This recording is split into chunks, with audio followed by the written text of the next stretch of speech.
niemand trennen.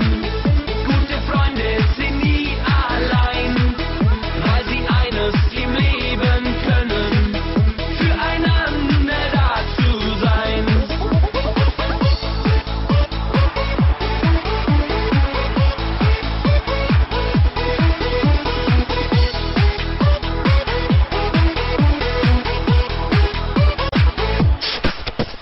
Das kannst du leicht ertragen, wenn dir die Sonne scheint. Aber einen Freund, gute Freunde kann niemand